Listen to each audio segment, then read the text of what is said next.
Om Shanti. Good morning. साकार मुरली 26 अप्रैल 2023। बाबा का मीठा मीठा पत्र हम मीठे मीठे बच्चों के मीठे मंथन के लिए। मंथन शुरू करने से पहले सुख के सागर शिव बाबा की सुख भरी किरणों के नीचे बैठ जाते हैं और अनुभव करते हैं, मैं सुख स्वरूप आत्मा हूं। आज की मुरली अगर देखा जाए तो पूरी मुरली 2 शब्दों में पिरोई जा सकती है और वो 2 शब्द हैं पाप और पुण्य। अगर देखा जाए तो इस पूरी सृष्टि पर एक खेल चलता है, पुण्यात्मा का और पापात्मा का। आत्मा ही पुण्य बनती है, आत्मा ही पाप बनती, पाप करती है तो पाप आत्मा कहलाते हैं। सतयुग त्रेता युग हम सब पुण्य आत्माएं रहते हैं, कोई पाप कर्म नहीं करते हैं। द्वापर युग से हम पाप कर्म करना चालू करते हैं जब माया के वशीभूत होते हैं, और फिर कलयुग अंत होते होते संपूर्ण रीत से पाप आत्मा बन जाते हैं। पाप आत्मा मतलब वो आत्मा जो माया के वशीभूत हो जाए,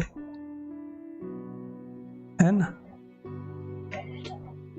इसलिए दुनिया में कहा जाता है माया जीते जगत जीत। माया क्या है? माया वो है जो ईश्वर से हमें दूर करती है।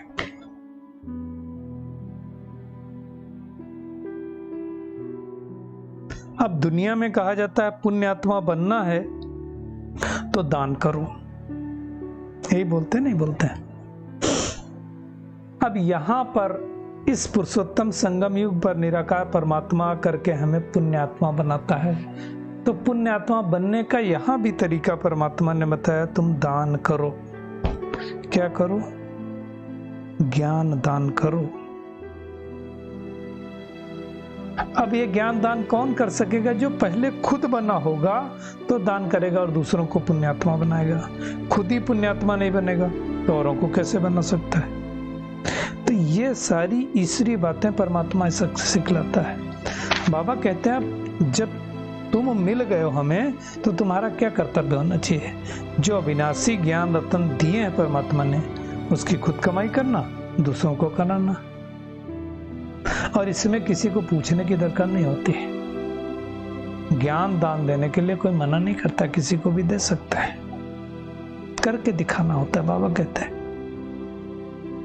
भगवान इस सृष्टि पर आया है तो क्या चाहता है कि मैं दुख हरता सुख करता हूं, तो तुम मेरे समान दुख हरता बनो।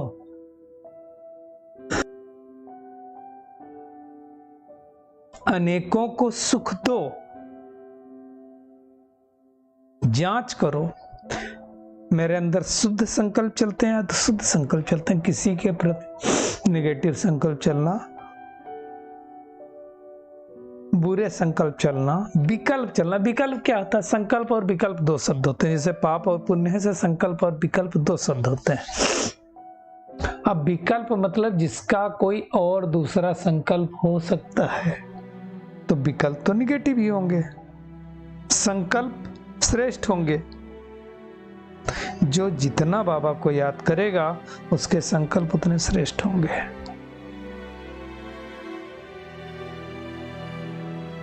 तो बाबा कहता है अपना मुखड़ा देखो, मुखड़ा देख ले प्राणी, कितने पाप हैं कितने पुण्य है तेरे अंदर में। कौन सा मुखड़ा देखने की बात बाबा करता है? प्राणी किसको कहा जाता है? जीवात्मा को, यानी शरीर और आत्मा जहां पे दोनों मिलता है उसको प्राणी कहा जाता है। तो कौन सा मुखड़ा देखो? आत्मिक रूप में वो मुखड़ा देखो, अंदर का मुखड़ा देखो, अंदर कितने पाप हैं कितने पुण्य हैं। ज्ञान ये गाना तो लिख दिया है ना, भक्ति मार्ग में बहुत पहले बना दिया गया, लेकिन कितना सटीक बनाया है। ऐसे एक गाना और है, सजन रे झूठ मत बोल, तुझे खुदा के पास जाना है, वहां न हाथी न घोड़े पैदल ही जाना है।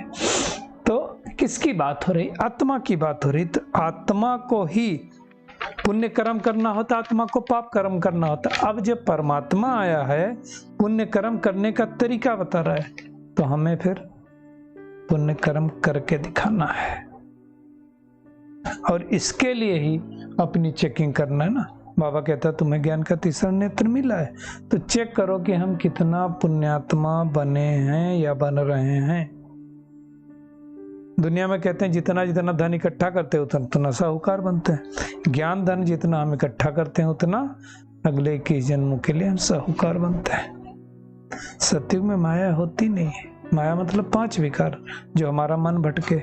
यहाँ तो मन माया के वशीभूत है, और दुनिया में कहते भी लोग मन सबसे हैरान करता है, मन शैतान है, घोड़ा है, जाने क्या कहते हैं।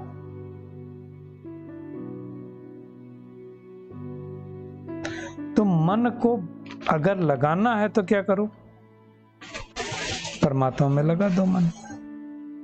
योग नहीं होगा तो मन शैतान होगा, योग होगा तो मन कोई शैतानी नहीं करेगा। ये सब समझने की बात है। बाबा कहते हैं जैसे बाप बच्चों को आप समान बनाते हैं, वैसे बच्चों का भी कर्तव्य है कि दूसरों को आप समान बनाना।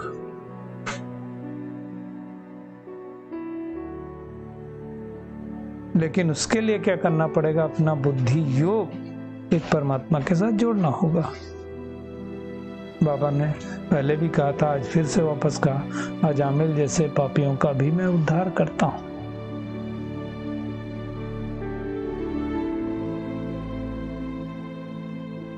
खुद राजाई बाबा नहीं भोगता है, हमको देता है, लेकिन वो राजाई कब मिलेगी, जब हर तरफ से बुद्धि योग हटा करके परमात्मा की तरफ अपने बुद्धि योग को हम जोड़ेंगे।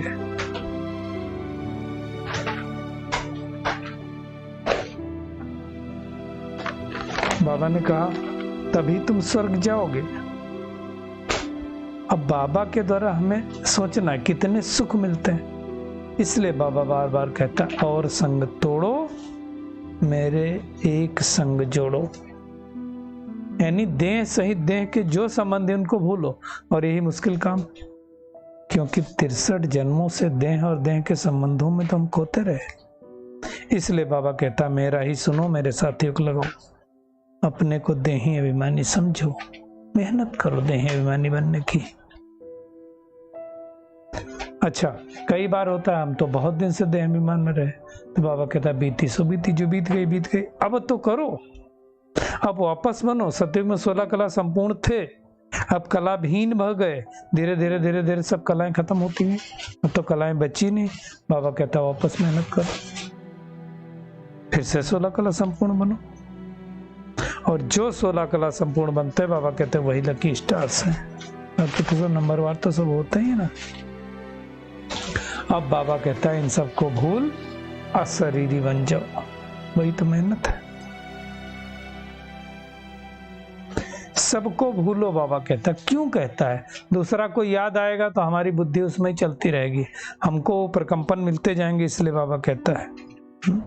बाबा कहता रूप बसंत बनो। रूप बसंत कौन, जिसके मुख से ज्ञान रतन निकलते थे। एक एक रतन की बहुत वैल्यू है। दुनिया में क्या होता है, अमृत पिलाते हैं, वास्तव में ज्ञान अमृत है, बाकी वो कोई लिक्विड अमृत नहीं होता है। तो इसलिए बाबा बार बार बड़े प्यार से कहता है मीठे लाडले बच्चे अब तुम देही अभिमानी बनो, माया छोड़ेगी नहीं। उस दिन बाबा ने कहा था ना, माया माया बेटी है। तो कोशिश करो माया देह अभिमानी बनाए, और हम कोशिश करके देह अभिमानी बनो। जैसे उस दिन संडे में कहा था, एक तीर इधर से आएगा एक इधर से आएगा, तुमको क्या करना है, उसको काटना है ना। तो अच्छी रीति पढ़ने वाले बाप को याद करो, बाप इजाफा देने वाला। अच्छा पढ़ेंगे तो पढ़ाई भी अच्छी होगी, तो बाप का भी नाम होगा, पढ़ाने वाले का भी नाम होता है ना। बाबा कहता है मैं कितना दिन रात प्रसाद करता हूं। कौन कह रहा है ये, ब्रह्मा बाबा। तो हमें भी अपने दिल दर्पण में देखना है कि हम कितना प्रसाद करते हैं। माया कहाँ न कहाँ घाटा तो नहीं डालती है, चेकिंग करना है। और जो जिम्मेदार बच्चे होते हैं, जो रिस्पॉन्सिबल होते हैं, वो अपने खाते को चेक करते रहते हैं, देखते रहते हैं कि कोई ऐसा घाटा तो नहीं पड़ रहा है। व्यापार है ना भाई, धंधा है ना। व्यापारी लोग अगर हिसाब किताब न रखें तो अनाड़ी व्यापारी कहा जाएगा। तो ऐसे ही अगर हम अपना पोता मेल न रखें, अपना चार्ट न रखें तो हम अनाड़ी है। बाबा ने कहा फिर अंत में बहुत पछताएंगे, त्राही त्राही करेंगे। तो वो सब हमें नहीं करना ना, अच्छी रीत पढ़ना है ताकि बाबा के दिल पर चढ़े। कौन कौन महारथी हो तो बाबा को पता ही चलता। महारथी मतलब जो आत्मा के अर्थ महान कर्तव्य करे। एक दो को आप समान बनाए, ईश्वर का मालिक बनाए। तो ऐसी मेहनत हम सबको करनी है। तो आज का होमवर्क क्या है?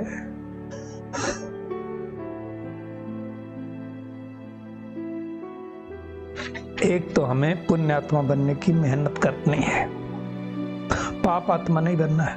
भगवान किसी को दुख नहीं देता, इसलिए हमें किसी को दुख नहीं देना है। अपने मुख से ज्ञान रतन ही निकालने हैं। बाप समान सुखदाता बनना है, मतलब किसी को दुख देने का संकल्प भी नहीं आना चाहिए। आज का बाबा का वरदान है, मन को श्रेष्ठ पोजीशन में स्थित कर पोज बदलने के खेल को समाप्त करने वाले सहयोगी भव। बाबा कहता है जैसे मन की पोजीशन होती है वो चेहरे के पोज से दिखाई देता है। देखो हम अंदर दुखी होंगे तो चेहरे से पता तो चल ही जाता है। बाबा कहते हैं कई बच्चे कभी कभी बोझ उठाकर मोटे बन जाते हैं, कभी बहुत सोचने के संस्कार के कारण अंदाज भी लंबे हो जाते हैं, और कभी दिल शिकस्त होने के कारण अपने को बहुत छोटा देखते हैं, है ना। बहुत सोचेंगे भारी हो जाएंगे। तो बाबा ने कहा अपने ऐसे पोज साक्षी होकर देखो कि क्या चल रहा है मेरे अंदर में। क्या मैं भारी हो रहा हूं? क्या मैं बहुत सोच रहा हूं? तो क्या होगा? और जब साक्षी होकर देखेंगे तो मन को श्रेष्ठ पोजीशन में स्थित कर पाएंगे। बाबा ने कहा ऐसे भिन्न भिन्न पोज परिवर्तन करो, तब कहा जाएगा सहयोगी। तो मेहनत करनी है हम सबको। स्लोगन है, खुशियों के खान की अधिकारी आत्मा सदा खुशी में रहती और खुशी बांटती। खुद भी खुश रहेंगे, दूसरों को भी खुश रखेंगे। चलिए परमात्मा किरणों के नीचे बैठते हैं और अनुभव करते हैं कि मैं सुख करता दुख हरता निराकार परमात्मा की संतान मास्टर दुख हरता सुख करता हूं। इस पुरुषोत्तम संगम युग के महत्व को जानने वाली, अपने तीव्र पुरुषार्थ के द्वारा पुण्य आत्मा बनने वाली श्रेष्ठ पुरुषार्थी आत्मा हूं। मन को श्रेष्ठ पोजीशन में स्थित कर हर एक के पोज को, खेल को साक्षी होकर देखने वाली साक्षी दृष्टात्मा हूं। रूप बसंत बन करके ज्ञान रत्नों को धारण कर अनेक आत्माओं को धारण कराने वाली कोटों में कोई आत्मा हूं। शुक्रिया मीठे प्यारे बाप दादा, शुक्रिया आप सभी का इस मीठे मंथन के लिए। ओम शांति।